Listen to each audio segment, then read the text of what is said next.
déjà 10 ans que l'encyclique du pape François Laudato Si est sortie. Et donc cet anniversaire et sa récente disparition sont l'occasion de dresser un peu le bilan de tout ce qui a changé depuis ces 10 dernières années. Alors, Laudato Si, ça a d'abord été l'élaboration d'une vision systémique de la conversion écologique, comme un appel individuel et collectif à une transformation en profondeur de notre vision du monde, d'une vision très technicienne, focalisée sur l'efficacité, à une vision beaucoup plus relationnelle, focalisée sur l'interdépendance avec les autres, avec le reste du vivant, qui nous fait entrer dans une autre manière d'être au monde. Laudato Si a été véritablement un catalyseur de changement pour, donner la direction et donner la légitimité aux acteurs de terrain qui se mobilisaient déjà. Il a permis d'élargir la mobilisation et de lui donner une structure qui est nécessaire pour une transformation plus globale. Et je prendrai 3 exemples pour ça. Au lycée Saint-Marc, on est passé du recyclage des produits en laboratoire à des temps forts pour chaque niveau, seconde, première, terminale.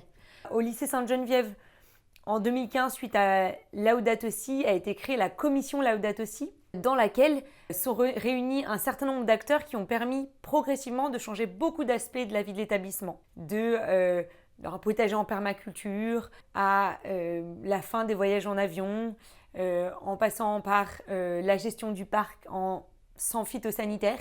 Et un 3e exemple, à l'Institut Sainte-Marie-la-Grand-Grange, le club éco-citoyen, qui était assez cantonné à certaines actions de la vie de l'établissement, a progressivement permis de rallier autour de lui des nouvelles personnes, de dégager du temps à un référent transition écologique et donc de s'attaquer à des éléments beaucoup plus structurants de la vie de l'établissement. La cantine qui est passée en 40% bio local de saison, une charte voyage scolaire où on va probablement arrêter les voyages en avion, une plateforme de covoiturage et d'autres initiatives de grande ampleur. Donc aujourd'hui, la transition écologique du réseau, c'est un livre blanc qui donne les grandes orientations sur la formation des élèves, la formation des adultes, la transformation des pratiques. C'est un réseau d'une 20aine de référents transition écologique qui se réunissent périodiquement.